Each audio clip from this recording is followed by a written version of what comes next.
संविधान सभा की आलोचना आलोचना के विभिन्न आधारों पर संविधान सभा की आलोचना की है। ये आधार हैं: पहला, प्रतिनिधित्व निकाय नहीं थी। आलोचकों ने दलितों दी है कि संविधान सभा प्रतिनिधित्व सभा नहीं थी क्योंकि इनमें सदस्यों का चुनाव भारत के लोगों वयस्क मताधिकार के आधार पर नहीं हुआ था। 8C वही 8D Granville Austin the Indian constitution cornerstone of the nation, Oxford 1966, पृष्ठ 32-33। दूसरा, संप्रभुता का अभाव। आलोचकों का कहना है कि संविधान सभा का एक स्वतंत्र निकाय नहीं थी क्योंकि इसका निर्माण ब्रिटिश सरकार के प्रस्तावों के आधार पर हुआ था।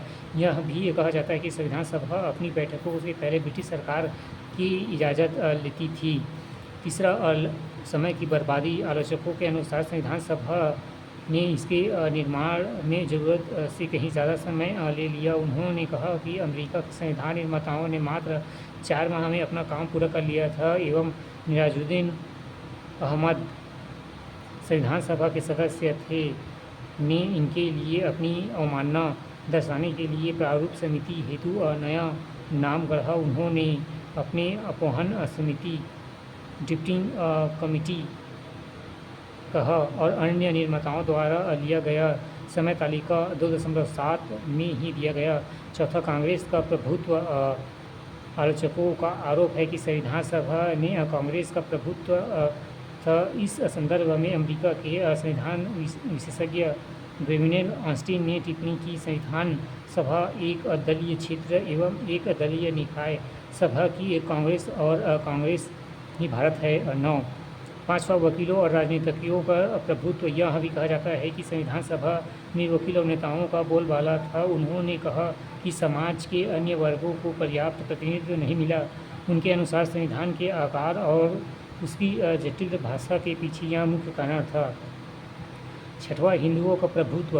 कुछ आलोचकों के अनुसार संविधान सभा की हिंदुओं का वर्चस्व था एवं लॉर्ड डिस्काउंट ने इसे हिंदुओं का निकाय कहा। इसी प्रकार विंस्टन चर्चिल ने इसे टिप्पणी भी कहा एवं संविधान सभा ने भारत के केवल एक बड़े समुदाय का प्रतिनिधित्व किया। औसत तथ्य। पहला, संविधान सभा द्वारा हाथी को प्रतीक मोहर के रूप में अपनाया गया था। 9वां, Granville Austin the Indian constitution corner of the nation, Oxford 1966, पृष्ठ 8। दूसरा, सर BN राव को संविधान सभा के लिए संवैधानिक सलाहकार एवं कानूनी सलाहकार के रूप में नियुक्त किया गया था। तीसरा, HBR अय्यर को संविधान सभा का सचिव नियुक्त किया गया था। चौथा, LN मुखर्जी को संविधान सभा के मुख्य प्रारूप चीफ ड्राफ्ट में नियुक्त किया गया था। पाँचवा,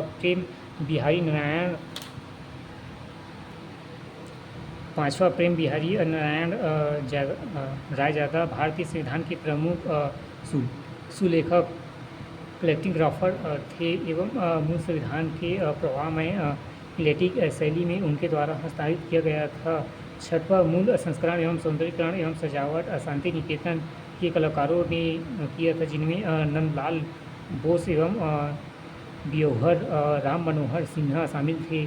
सातवां, मूल प्रस्तावना को प्रेम बिहारी नारायण एवं रायजादा द्वारा हस्तलिखित एवं ब्योहर राम मनोहर सिन्हा द्वारा ज्यामिति एवं सौंदर्यीकृत एवं अलंकृत किया गया था।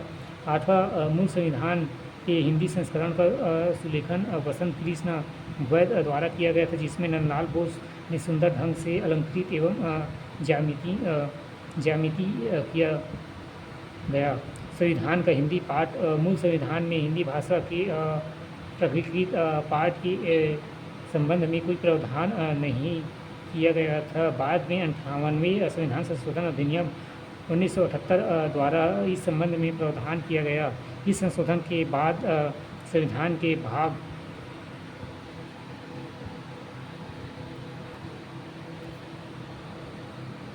एक नया अनुच्छेद 394 को जोड़ा गया। इस अनुच्छेद में निम्न प्रावधान है। पहला, इस प्राधिकार के अंतर्गत राष्ट्रपति द्वारा करवाए गए चुनाव का प्रकाशन इस प्रकार होगा। पहला, संविधान का हिंदी में अनुवाद यदि इनमें किसी प्रकार के संशोधन की आवश्यकता होगी तो केंद्रीय अधिनियम के द्वारा हिंदी के लिए स्वीकार किए गए भाषाई रूप में शब्दावली को ही अपनाया जाएगा। संविधान के सभी संशोधन प्रकाशन के पहले सम्मिलित किए जाएंगे। दूसरा, संविधान के प्रत्येक संशोधन का जो अंग्रेजी में है हिंदी अनुवाद किया जाएगा। दूसरा, इसी हिंदी पाठ का वही अर्थ लगाया जाएगा जो अंग्रेजी के मूल पाठ में विहित है। यदि अर्थ लगाने में कोई असुविधा उत्पन्न हो तो राष्ट्रपति इसका उपयुक्त प्रशिक्षण कराएगा। तीसरा, संविधान के प्रत्येक संशोधन का जो अंग्रेजी में है हिंदी अनुवाद किया जाएगा। इससे हिंदी भाषा का प्राधिकृत पाठ समझा जाएगा। तालिका 2.1 भारत की संविधान सभा 1946 में सीटों का आवंटन क्षेत्र एवं सीटें ब्रिटिश भारतीय प्रांत 292 सीटें। दूसरा, देशी रियासतें भारतीय राज्य 93 सीटें। तीसरा, मुख्य आयुक्त के प्रांत 4 एवं 4 सीटें, कुल 389 सीटें। तालिका 2.2 संविधान सभा के लिए हुए चुनावों के परिणाम जुलाई 1946